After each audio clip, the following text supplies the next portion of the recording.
용기와 힘을 허락하여 주시옵소서. 예수님의 이름으로 기도드리옵나이다. 아멘. 오늘 말씀을 보니까 예수님께서 사마리아 여인을 찾아가십니다. 그리고 그 여인을 만나 주십니다. 그 여인의 예수님을 만나서 극적인 삶의 인생의 변화가 있는 것을 우리가 오늘 본문을 통해서 볼 수가 있습니다. 사람에게 있어서 만남은 굉장히 중요한 것입니다. 그 사람이 누구를 만났냐에 따라서 그 인생이 완전히 달라지기 때문입니다. 미 전 대통령이신 클린턴 대통령이 있죠. 클린턴 대통령이 한 번은 힐러리 아내를 데리고 힐러리 고향을 가게 되었습니다. 고향을 가게 됐는데 한 주유소에 들렸습니다. 그 고향에 주유소를 들렸는데 힐러리 여사가 그 주유소 주인을 맞이하는데 가서 봤는데 너무 반가워하는 거예요. 악수를 하고 허그를 하고 한참 동안 얘기하는 거예요. 차에 있는 클린턴은 좀 화가 났습니다. 저 누군데 저렇게 오래 얘기할까? 은근히 화가 나 있었는데 그때 이제 힐러리 여사가 돌아왔어요. 그게 클린턴이 묻습니다. 도대체 웬 남자야? 물었습니다. 그러니까 힐러리가 하는 얘기가 가만히 좀 생각하더니 국민학교 동창이야. 너무 친했어. 너무 잘 사귀었어. 내가 아마 당신하고 결혼 안 했으면 저 남자하고 결혼했었을 거야 라고 얘기했습니다. 그 말을 들은 클린턴이 어떻게 했겠습니까? 어깨를 쓱 하더니 야, 당신은 행운의 여자야. 나를 만났기 때문에 대통령이 영분이 됐지 저 남자를 만났으면 주유소집 아줌마가 되었을 것인데 라고 얘기했습니다. 그때 힐러리가 뭐라 그럽니까? 뭐라 그랬을 것 같아요? 여러분 같으면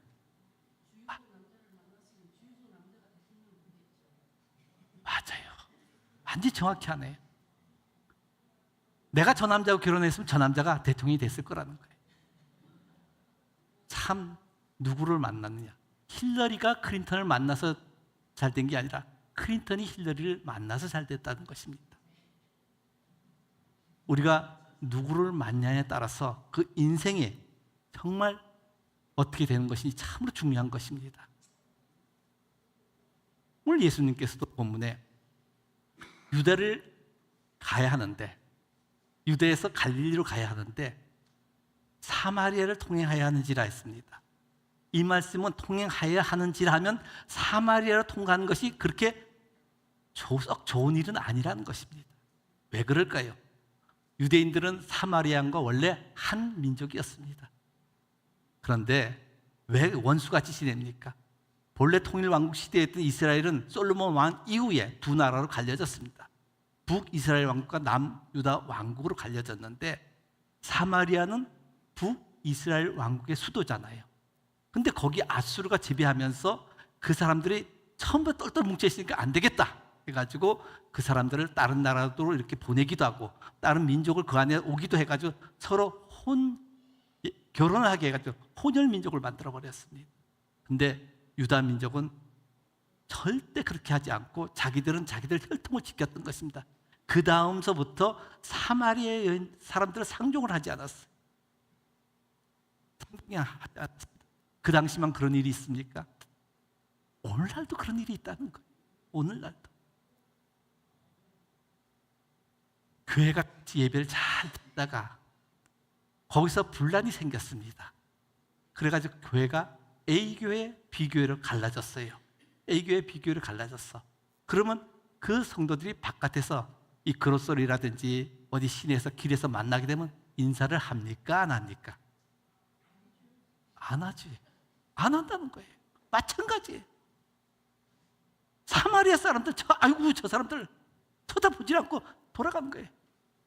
교회가 갈랐으면 그 집 앞이나 그 집 가게가 있으면 그 집 앞으로 안 지나가요. 가게가 앞으로 안 지나가요. 삥 돌아서 갑니다. 삥 돌아서 가요. 유다인들도 예루살렘에서 북쪽 갈리로 갈 때 그 사이에 있는 사마리아 지역을 피해서 그냥 삥 돌아서 갑니다. 한번 지도를 한번 올려주세요. 이렇게 보입니까? 예, 보이는데 이 A라는 지역으로 가면 사마리아를 지나서 이렇게 가면 한 3일이면 갈 수가 있어요. 근데 이 빨간 B라는 지역으로 가게 되면 좀 험난하고 요단강을 건너서 가기 때문에 건너서 가가지고 한 2배로 먼 거리입니다. 그렇게 돌아다녔습니다. 당시 유대인들이 사마리아 사람들과 접촉하는 것은 대화하는 것까지 금지가 되어 있었습니다. 그런데 예수님은 돌아가지 않았어요. 바로 사마리아로 가신 것입니다. 거기에 가셔가지고 수가라는 성에 이르러서 야곱의 우물가에 앉았습니다. 그 야곱의 우물가에 앉았는데 너무 지쳐서 거기 앉아 있었던 거예요. 이것은 예수님이 신성이시면서도 인성인 것을 우리에게 보여주고 있습니다. 몸이 너무 지쳐 있었어요. 그 앉아 있는데 그 야곱의 우물은 야곱이 가나안 땅에 들어가서 파놓았던 우물인데 이 우물은 깊고 물이 많아가지고 많은 사람들이 먹고 가축들도 먹을 수가 있는 그런 우물이었습니다. 그 우물에 한 여인을 찾아옵니다. 그 여인을 만나게 됩니다. 그 여인은 아무도 물을 깃지 않는 정오, 낮 12시에 아무도 만나지 않기 위해서 그 우물에 물을 기르러 왔습니다. 예수님이 그 여인을 향해서 말을 합니다. 물 좀 주시오 라고 얘기하니까 그 여인은 예수님에게 당신은 유대인으로서 어찌하여 사마리아 여자인 나에게 물을 달라 합니까? 라고 얘기합니다. 유대 사람이 대낮에 사마리아 여인에게 자신에게 말을 거는 것은 도저히 이 여인은 이해가 되지 않았습니다. 그때 예수님은 내가 만일 하나님이 선물과 또 내가 물 좀 달라는 이가 누구인 줄 알았더라면 내가 그에게 구하였을 것이다. 그가 생수를 너에게 줄 것이라고 얘기했습니다. 이 말을 들은 여인의 태도가 완전히 바뀌어버립니다. 전혀 알 수 없는 의미의 하나님의 선물과 생수를 준다는 권위의 말에 호칭이 바뀝니다. 당신이란 말이 주여로 바뀝니다. 주여, 물 그릇도 없고 이 우물은 깊은데 어디서 당신이 이 생수를 기르다가 내게 줄 수가 있습니까? 라고 묻습니다. 그때 예수님이 하시는 말씀이 이 물을 마신 자마다 다시 목마른다. 다시 목말라. 그러나 내가 주는 물을 마신 자는 영원히 목마르지 않는다라고 합니다. 내가 주는 물은 그 속에서 영생이 솟아나는 생수가 되리라 그랬습니다. 예수님은 이 물질적 생수가 아니라 영적 생수를 말씀하고 있는 것입니다. 이 여인은 자신이 물을 길러온 속사정이 그대로 이 자리에서 드러나게 됩니다. 주여, 그런 물을 내게 주사 목마르지도 않고 또 여기 물을 길러오지도 않게 하옵소서 그랬습니다. 이 여인은 자기 심령 가운데 뭔가 갈증이 있었어요. 갈증이 있었어요. 그 물을 갖다 먹어도 시원치 않는 거예요. 그 여기 물을 길러오는데 그 여인이 제일 고통스러운 일이 무엇입니까? 물을 기르러 오는 것이었습니다. 그 물을 기르러 오는 단순한 육체 노동이 고통스러운 게 아니라 물을 기르러 오는 동안에 사람을 만나는 게 고통스러웠던 것입니다. 심적으로 정신적으로 매우 큰 상처를 갖고 있는 여인이었습니다. 마찬가지 우리의 삶 속에서도 이러한 상처가 있다는 것입니다. 많은 사람들이 말을 안 해서 그렇지 같이 예배드리고 같이 사회생활을 하고 있지만 옆에 사람이 어떤 사정이 있는지 모르지만 나름대로 각자의 사정이 있다는 것입니다. 영생수를 얻기 위하여 구하는 그 여인에게 예수님이 엉뚱한 말씀을 하십니다. 그 물을 달라 그랬는데 뭐라 그러냐면 가서 내 남편을 데려오라 그럽니다. 이게 무슨 뜻인가요? 예수님께서는 이 여인에게 접근하는 이유가 무엇일까요? 그냥 마르지 않는 생수를 주는 것과 정수된 정수를 주는 것이다. 그런 것을 원하셨습니까? 아니에요. 이는 그녀의 근본적인 문제를 알고 계셨다는 것입니다. 인생에 있어 이것저것 이유를 많이 들어서 불편한 것을 말하지만 실상 그것들보다 더 근본적인 문제를 예수님은 알고 있습니다. 우리의 문제, 인생의 문제에서 전부 다 복잡한 것이 많지만은 근본적인 것을 아시는 것은 오직 여호와 하나님이시고 예수님이고 성령이 우리의 심령을 다 알고 계신다는 것입니다.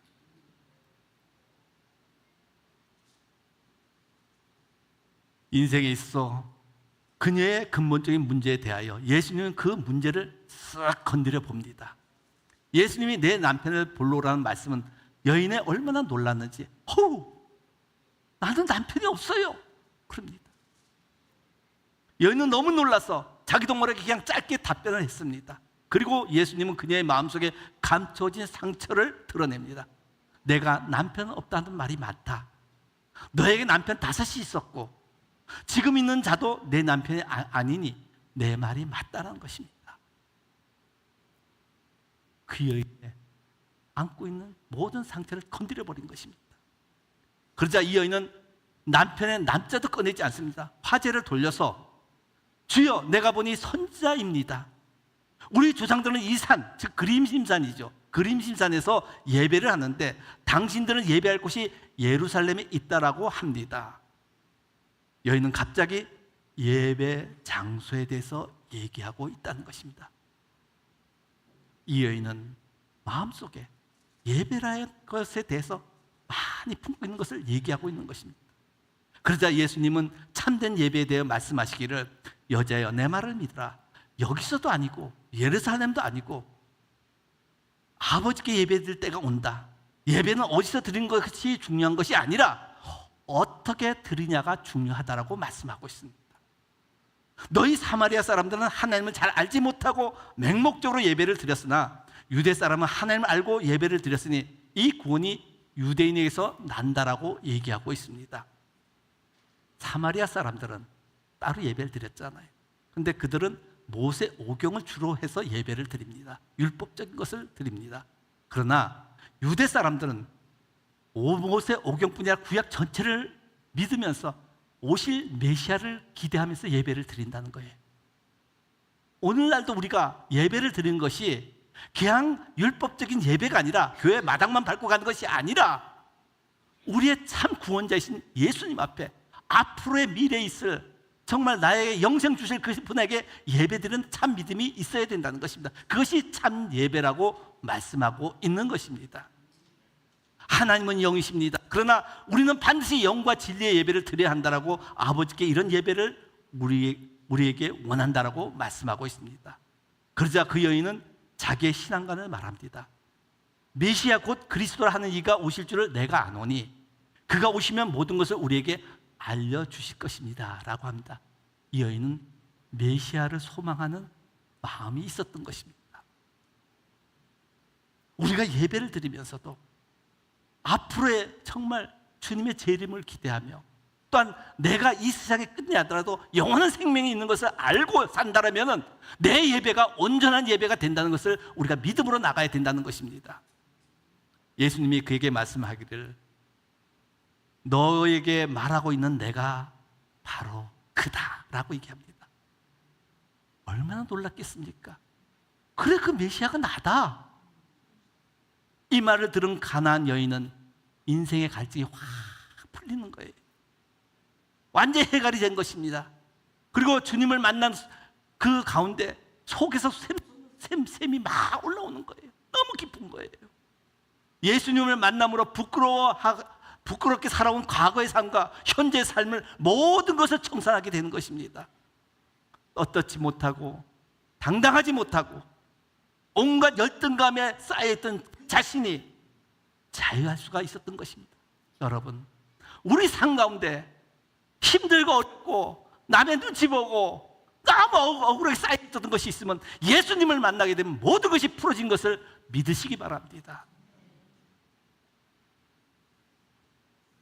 예수님께서 사마리아에 연들어 물을 좀 달라는 동기는 예수님 자신의 갈증을 채우기 위한 것이 아니었습니다. 그 여인의 영적 요구를 채워주기 위해서 그 질문을 하신 것입니다. 주님이 우리에게 무엇을 요구한다면, 청구한다면 그 청구는 언제든지 우리를 유익하게 하지는 동기가 된다는 것입니다. 말씀을 통해 가지고 나에게 요구하는 것이 있다는 것입니다. 강대상에서 요구했는데 이런 주님 목사님이 이런 말씀을 했는데 그 말씀이 자기한테 비수같이 오는 거예요. 요구하는 것이. 그것은 나에게 어떤 좋은 것을 주기 위한 하나의 말씀으로 들으라는 말씀인 것입니다. 이 시간에 저와 여러분 각자에게 물어보겠습니다. 저와 여러분께서는 무엇에 목말라 있습니까? 저와 여러분이 목말라하는 그것이 나와 여러분의 생활 수준인 것입니다. 인격과 영적인 수준인 것입니다. 저와 여러분 무엇보다도 우선적으로 영적 목마름에서 해갈되시길 주의 이름으로 축복합니다. 주여, 내가 목마릅니다. 내가 목마릅니다. 주님, 나를 만나주세요. 내 이 목마름을 해결하여 주시옵소서. 간구할 때 성령님께서 우리 심령을 터치해 주는 것을 믿으시기 바랍니다. 그래서 주님께서 주시는 자유함을 누리고 주께서 주시는 기쁨을 누리시기를 주의 이름으로 축복합니다. 그렇습니다. 우리의 삶과 마음의 육체의 모든 문제는 우리의 예배가 회복되면 모든 것이 깨끗이 해결된다는 것입니다. 예배가 회복된다는 것은 무엇입니까? 바로 사람에게 보이는 예배, 형식과 외식만 있는 예배, 마음이 떠나버린 예배가 아니라 마음을 다하고 성품을 다하고 힘을 다하여 살아계신 하나님께 예배하는 것입니다. 그러한 예배를 하나님은 받으십니다. 그리고 주님을 만날 수가 있다는 것입니다. 여러분, 삶의 문제가 해결을 받고 치유받기 위해서 우리가 진정으로 하나님 앞에 신령과 진정으로 예배 드릴 때 그때 모든 문제가 예수님의 이름으로 해결되길 주의 이름으로 축복합니다. 주님은 목마름의 고통을 체험하셨기에 우리의 목마름을 이해할 수가 있습니다. 그분 친히 육신으로 오셔가지고 우리 인간과 똑같이 모든 고난을 다 당하셨어요. 그게 우리의 목마름도 아십니다. 주님은 자신이 생명의 생수이기에 영생하도록 솟아난 샘물을 우리에게 줄 수가 있기 때문에 요한계시록 마지막에도 말씀하기를 이렇게 말씀하셨습니다. 요한계시록 22장 17절 말씀을 같이 한번 읽어보겠습니다. 시작. 성령과 신부가 말씀하기를 오라 하신도다. 듣는 자도 오라 하시오. 목마른 자도 올 것이요 또 원하는 자는 값없이 생명수를 받으라 그랬습니다. 누구에게? 듣는 자. 믿음은 들음에서 나고 들음은 하나님의 말씀입니다. 그 들은 자도 오라는 거예요. 목마른 자도 오라는 거예요. 세상에 목마른 자 다 오라는 거예요. 원하는 자 다 오라는 거예요. 값없이 영생수를 받는다고 말씀하셨습니다. 누구든지 예수님이 주신 영생수, 생명수의 샘물을 먹지 않고는 모든 것이 다시 목마를 수밖에 없다는 것입니다. 여러분, 내가 예수를 믿고 있으면서도 항상 뭔가 갈증에 있다 그러면 다시 한번 주님 앞에 돌아오십시오. 다시 한번 주님의 말씀으로 돌아오십시오. 그러면 오기만 하면 내가 돈 없이 값없이 주겠다고 말씀을 하셨습니다. 이러한 가운데 예수님이 그 여인에게 너와 말하는 내가 그라 그랬을 때 자기의 물을 달라고 정하신 그분이 메시아인 것을 알고 물동이를 버려놓고 곧장 어디로 갑니까? 마을로 달려갔습니다. 이 여인은. 이 물동이가 뭡니까? 이 물동이는 계속 이 여인이 갖고 있으면서 그 물을 통해 가지고 우리가 삶 가운데 정말 필요한 것이에요. 육신의 생명을 이어가는데 정말 생명의 항아리인 것입니다. 그 물이 없으면, 물동이가 없으면 물을 깃지 못하잖아요. 삶의 갈증을 풀어주는 해갈의 물동이가 되고 또 더러운 것이 씻어주는 정결의 항아리가 됩니다. 또 삶의 현장에서 꼭 필요한 물동인 것입니다. 그러나 그 항아리에 담은 물이 인생의 참 생명을 보장하지 못한다는 것입니다. 인생의 갈증을 바로 풀어주지 못한다는 것입니다. 더러운 것을 씻어줄 수가 없다는 것입니다. 여인이 물동이를 버렸다는 것은 인생의 진정한 해답을 찾았다는 것입니다. 참으로 생명을 공급해주는 것을 발견했다는 것입니다. 인생의 갈증을 풀어줄 수 있는 것을 맛을 본 것입니다. 더러운 나의 심령을 씻어주는 것을 붙잡았다는 것입니다. 그래서 그 물동이를 버릴 수가 있었던 것입니다. 이 사마리아 여인은 그리스도를 발견하고 나서 사람들에게 자기가 만난 메시아를 전하기 위해 마음에 자리 잡고 있던 수치심도 사라졌어요. 수치심이 없어졌습니다. 그리고 그는 복잡하게 예수님을 설명하지 않고 단순히 마을에 가서 와봐라, 와봐라 라고 전하였습니다. 이 초청은 겨우 와서 구경해 보라는 그런 초청이 아닌 것입니다. 와서 그와 대화해 봄으로써 그의 행한 모든 것을 말씀하신 그분의 지혜를 듣고 믿으라는 것입니다. 와서 그분의 말씀을 들어보라는 것입니다. 이 여인의 초대 29절과 39절에 이런 말씀입니다. 동네에 많은 사람이 예수께 나왔습니다. 사마리아 사람들이 예수님의 말씀을 듣고 많이 믿었고, 사마리아 사람들이 예수님께 자기들과 함께 있기를 원했습니다. 그래서 예수님이 그곳에서 이틀을 더 있었습니다. 이틀 동안 있으면서 뭘 했겠습니까? 말씀을 전했어요. 꿈속에보다 더 말씀을 전했던 것입니다. 그때 사마리아 사람들이 이 전도한 여인에게 말하기를 뭐라 했을까요? 이 복음을 듣고 왔던 그들이 요한복음 4장 42절을 한번 같이 보겠습니다. 같이 읽겠습니다. 시작. 그들은 그 여자에게 이제 우리가 믿는 것은 당신의 말 때문이 아니라 우리가 직접 이분의 말씀을 들었고 또 이분이야말로 정말 세상의 구주라는 것을 우리가 알게 되었다기 때문이다 그랬습니다. 맞아요. 처음에 전하는 것은 그 여자가 전했지만은 와서 그분의 말씀을 듣고 나니까 아, 이분이야말로 나의 구원자이심을 알게 되었다는 것입니다. 그것이 고백인 것입니다. 우리가 전도하고 전도했지만은 와서 듣고 보니까 아, 이분이 나의 구원자이구나 하고 예수님을 믿게 된다는 것입니다. 이번 금요일부터 3일간 김영희 선교사님이 붕회가 시작됩니다. 우리는 그냥 초대만 하면 됩니다. 와봐라. 형식적인 초대가 아니라 강권적으로 그들에게 복음을 들을 수 있도록 알려야 합니다. 사마리아 여인처럼 구원의 참 기쁨을 갖고 진리의 복음을 전하기 위해서 와봐라. 좀 와봐라. 요즘 복음이 어떻게 되고 있느냐? 포도주에 물이 섞인 것처럼 복음에 다른 말씀이 많이 섞여 있다. 근데 이분만은 진리의 복음을 말씀하고 있다. 우리의 전국을 찌르고 있다. 한번 와봐라. 난 그것을 다 표현하지 못하지만 이번 집회 한번 참석해봐라 라고 전해야 된다는 것입니다. 세상 속으로 점점 빠져들어가는 성도들과 또한 이 사회 복음을 하기 위해서 우리는 전해야 하는 것입니다. 나의 행한 모습을 내게 말한 사람을 와 보라고 해야 됩니다. 내가 은혜 받았으면 나의 모든 것을 대속해 주시고 그분을 만난 그 기쁨을 가지고 와봐라. 다른 얘기 할 필요 없어요. 이 여인도 다른 얘기 하지 않습니다. 메시아가 올 줄을 다 알고 있던 이 예배하는 이 여인도 와봐라. 많은 사람이 왔습니다. 그리고 그 복음의 말씀을 듣고 믿었다는 것입니다. 그 이후에 예수님의 양식에 대한 말씀이 나옵니다. 34절에 예수님이 우물가에 앉아 있을 때 제자들은 먹을 걸 구하러 동네에 갔습니다.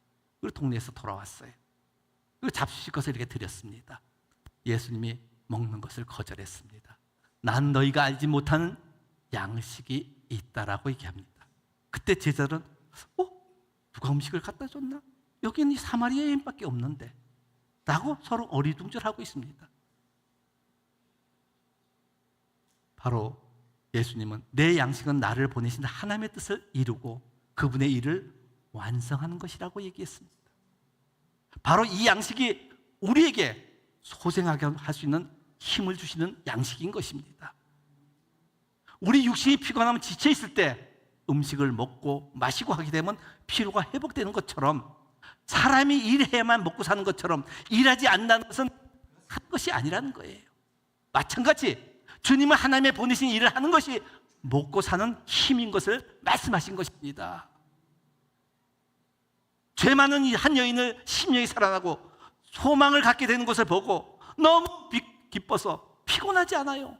배고픈 것도 없는 거예요. 이 얼마나 아름다운 순간입니까? 예수님은 하나님의 말씀을 전하고 죄인을 구하는 것에 자기의 생명을 다하였습니다.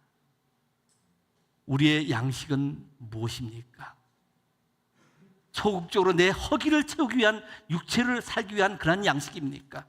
적극적으로 내가 살게 하는 주님이 공급하는 양식의 힘으로 살아가고 있습니까? 내가 살아가는 영적인 힘은 우리 주님과 함께 주님의 뜻을 이루는 것으로, 이것이 우리가 살아가는 힘이고 우리의 양식임을 말씀하고 있는 것입니다. 그래서 하나님의 뜻을 행하는 것. 하나님의 일은 무엇입니까? 하나님 보내신 자를 믿는 거라 그랬잖아요. 근데 그 일의 양식은 주님과 함께 동행해가지고 그 하나님 나를 이루어가는 것을 우리의 양식을 주신 것입니다. 오늘 예수님이 사마리아 여인을 찾아오신 것처럼 우리를 각 사람의 삶의 현장을 찾아오고 있습니다. 여러분 삶 가운데, 힘들고 공고한 가운데, 아픈 병상 가운데 모든 것을 찾아오십니다.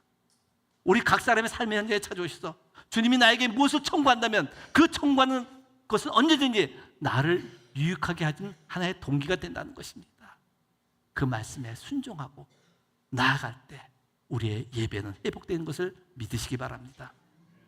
이 부흥회 동안 주님께서 꼭 찾는 사람이 있습니다. 누구십니까? 신령과 진정으로 예배한 자를 찾습니다.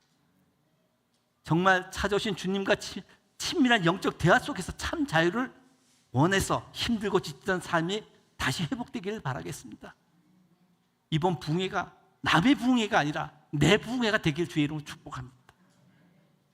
이 여인처럼 갈급한 심령으로 운물에 왔을 때 주님이 찾아오셔서 만나주신 것처럼 내가 힘들고 어려운 거 있을 때 눈물 나고 기도하고 정말 하나님 나 어떻게 살아야 될까요? 라고 할 때 하나님은 김영애 선교사를 그냥 보낸 게 아닙니다. 바로 나를 위해서, 각자 나를 위해서 보내주신 것입니다. 물론 많은 사람이 오는 가운데서도 내가 주인공이 되라는 것입니다. 내가 주인공이 되라는 것입니다. 그래서 우리 베델 침례교회는 사마리아 여인처럼 기쁨을 가지고 전도하며 삶에서 뛰어나가는 그러한 전도와 또한 삶 속에 활력이 넘치길 주의 이름으로 축복합니다. 우리 다 같이 일어나셔서 온 세상을 위하여 찬양을